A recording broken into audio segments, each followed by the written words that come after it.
Hello po, magandang araw sa inyong lahat, mga kababayan, at lalo na sa ating mga mahal na OFW na nasa labas ng bansa ngayon. Magandang araw po sa inyong lahat.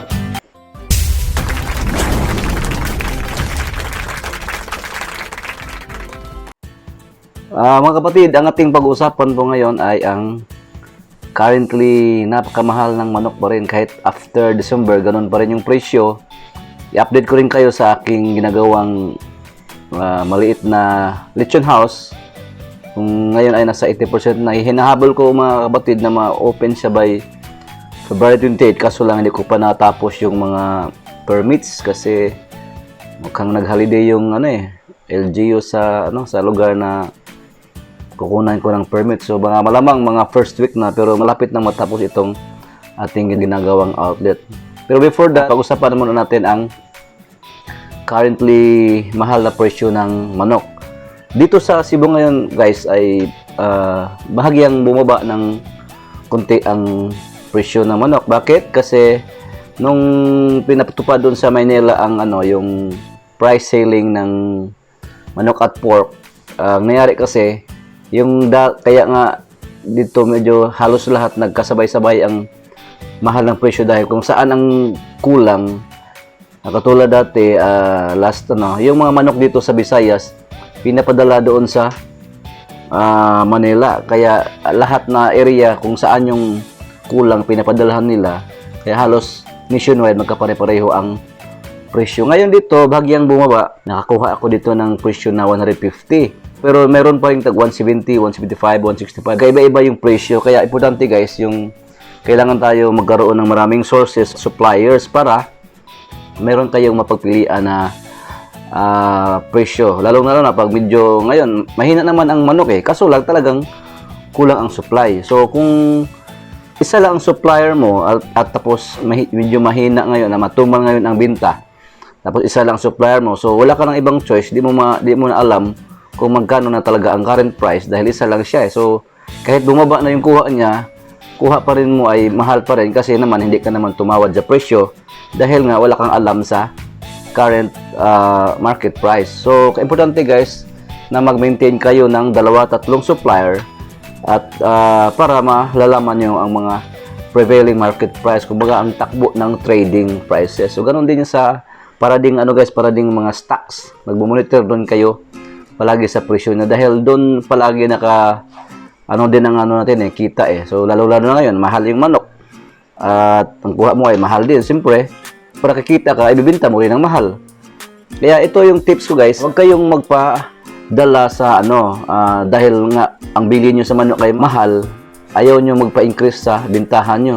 Para kayong nahihiya magbinta dahil mahal na. Bakit nga, bumibili kayo doon sa binibilhan nyo na mahal na tapos yung ibenta nyo at mura. Huwag nyo padala guys. Magiging negosyante tayo. Kung ganon, na binibenta mo lang at palugi, mabuti pa, you have to stop kaysa magpalugi kayo.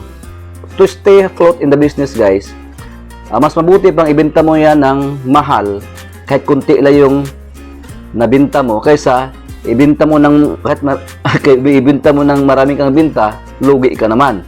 Dahil nga mahal yung manok at parang natatakot kang mag-increase sa presyo mo dahil baka akalain mong walang bumibili, wag ganon. Pag ganon yung prinsipyo yung i-adapt mo na ayaw mo mag-increase, talagang mahirapan ka sa negosyo guys. Simple lang, kung magkano ang inyong patong na dapat kumikita kayo ng kaunti or covered na yung covered na yung overhead mo, panatiliin mong palagi nandoon yung presyo mo. Ay kung hindi mo kaya yan, so parang maisip mo ng hihinto. So wag ganyan guys kasi negosyo ito Hindi lang itong for this month or whole year round ito ang manok. Hindi lang ito ngayon.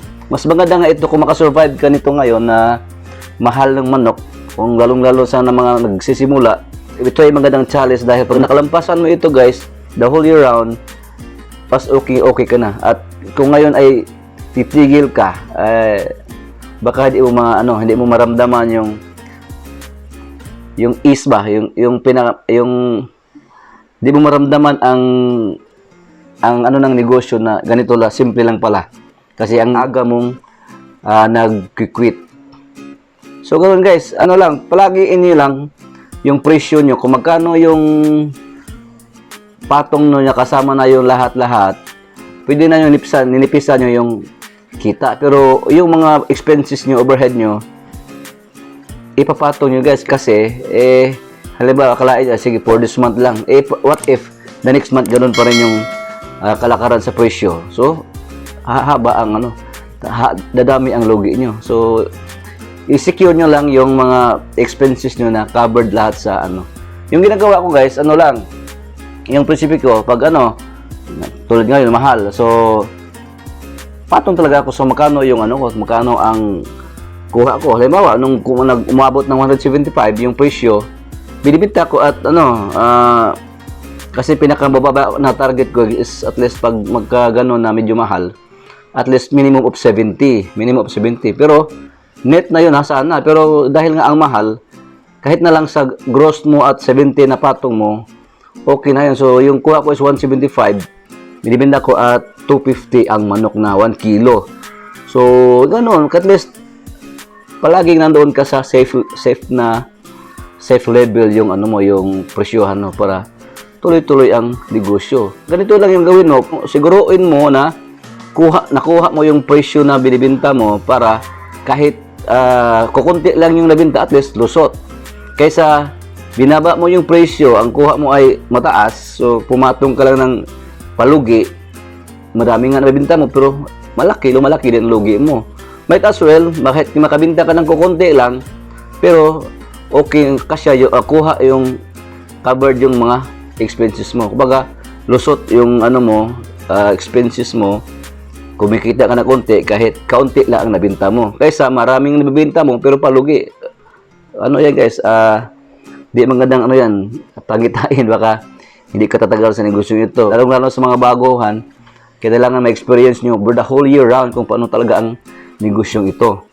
Yun lang ang tips ko guys doon sa sa mga lalo sa mga baguhan. Pero sa mga matagal-tagal guys, huwag lang kayong manonood dito sa tips ko. Pero ito ay pang sa mga baguhan at nagsisimula pa lang. Ito nga guys, dahil nga, kahit nga ngayon napaka mahal na manok, pero meron akong i-open na 2 outlets. Yung isa nga ay malapit nang matapos, tayo yung naggumasto sa pagpatayo lahat-lahat. So kasi nga maganda yung pwesto. Dahil sa positive tayo na maganda yung area, ginagastusan natin kahit tayo nagpapatayo. Mayroon din tayong isa na nagre-renta pa. Pagkatapos ng isang outlet na yan, doon naman tayo magpo-focus. Bale, by building na yon, tapos na lang natin, i-repair na lang natin at pagandahin, signage, at operate ka agad. Guys, abangan ninyo dahil tingnan nyo kung paano ko ginagawa, kasi yung nakuha nating mga outlet yun guys ay mga maliliit, hindi pumasa sa ating mga standard na area na 12 by 12 square foot. So itong nakuha natin ngayon ay mga maliliit guys, pero dahil nga siniguro natin na pumasa sa area guys, yung mga strategic areas, dahil kuhang-kuha yung pasado sa natin, kinuha na lang natin kahit maliit, ginagawa na natin paraan para lang makakuha tayo ng pwesto doon.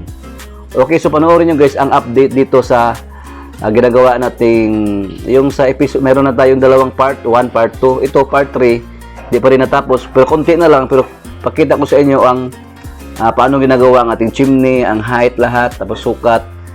Mapansin nyo guys, kahit maliit siya, 8 ito guys, 8 by 8 square foot ha, 8 by 8 square foot, pero nung malapit nang matapos guys, malaki siya tingnan. At tinaano ko na paano malagay yung freezer, yung griller natin, kasyang-kasya. Pinagkasya lang natin sa maliit na area. So pwede pala. Kaya panoorin niyo guys ito, tingnan niyo yung kasunod na video nito. Happy viewing. Ito guys, gahapon pala ay pumunta kami ng Cebu City kasi kumukuha kami ng ticket guys para sa shipment ng ating injectable solution papuntang Iloilo. At shout out pala kay Sir William Barceba sa Iloilo ng Dr. Torook. Ito guys, nag-order siya ng dalawang container na injectable solution. Ito yung nakaupo lang ako doon nag-standby. Hinintay ko si Madam Rax. Ito na guys yung yung part 3 ng ating ginagawang ginagawang outlet. Tingnan nyo. So magulo pa sa harapan kasi mayroon itong lumang store na ginigiba namin kasi nandoon na kami sa likod dahil may widening ito. So malapit na ito matapos, guys. Tingnan nyo. So mayroon combination ito ng mga angle bars kasi harapan ito eh. Ito yung counter. So tapos na yung sa ilalim yung tingnan nyo yung tiles. So ginagawa natin ng magandang tiles, guys. Magandang tiles din yun. Ito sa bandang likod, tingnan nyo. So na-double wall na yan at yung ginagawa ng isang tao niyan, si Jose ay yan, guys. Yan ang baling gagawin nating lababo. Kumbaga ano natin yan, i-tiles yan, i-finish yan.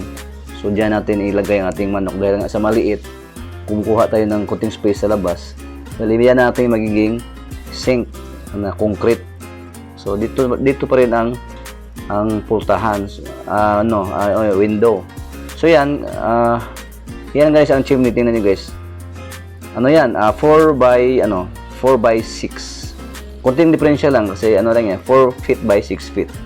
At tingnan niyo yung guys, yung laki ng niya sa taas. Ano yan guys, 24 by 30 inches. 24 yung length, then width is 30 inches. Sinadya ko talaga yan guys para hindi na tayo gagawa ng maglagay ng yung exhaust fan para makatipid tayo sa kuryente at safe tayo kung walang exhaust fan guys dahil minsan short sa kuryente tapos mainit kasi yan. Ang hirap maglinis pag maliit ang Ito yung griller natin, tapos na guys, ready na ito, nilagay na namin dito. So ito yung standard na griller natin, yung nakikita nyo, yung mga binibili nyo dyan sa Nationwide, ito yung nilagay natin, ito yung standard. Yan yun guys, steel plate lang ito na 0.5 yung gagamitin yung chimney. Kailangan nyo lang pa-bending nyo para yung bend niya, yun ang nagbigay ng lakas ng ating chimney. Wala namang nilagay ng mga angle bar, kahit pag binibend mo, siya, tumitibay siya guys. Ayan, so double wall na yan, natin, tingnan nyo yung dingding. Naka-double wall na siya. Ayan, tingnan nyo yung nating griller guys. So, kahit saan yun ang ginagamit ko. Ayan, so dito sa likod banda, tingnan nyo. So, yan, set up na ang natin, chimney. So, talagang malapit na ito matapos.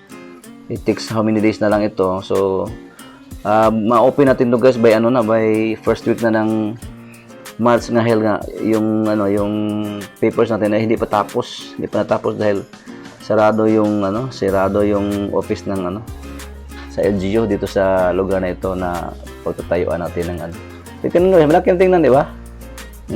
Okay pala siya, kasya na pala pag ganito 8 by 8 square foot lang ito. Ayun nga, so itong yung tingnan nyo yung chimney.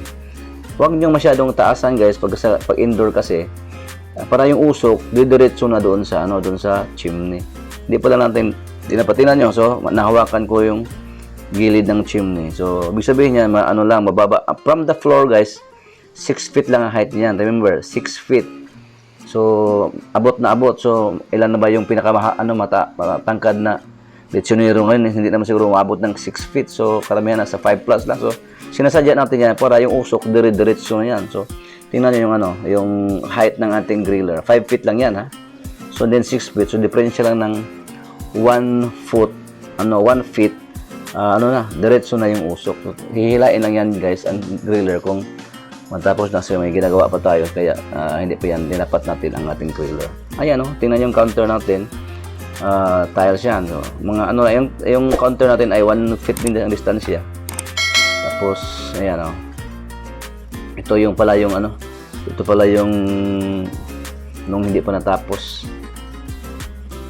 Okay, so ayan guys, ganoon lang naman. Okay pala pag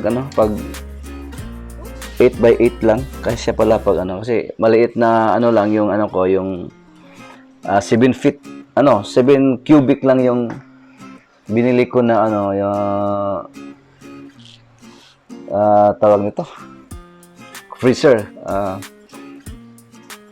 na maliit lang, bali 7 cubic pero kasya pa rin ang ating guys, ating mga tuhugan 7 cubic feet para dito kasya siya kasi may pa di tayo makakilos ito yun so Ito yung bago ito na lagyan ng ano, bago nilagyan ng chimney.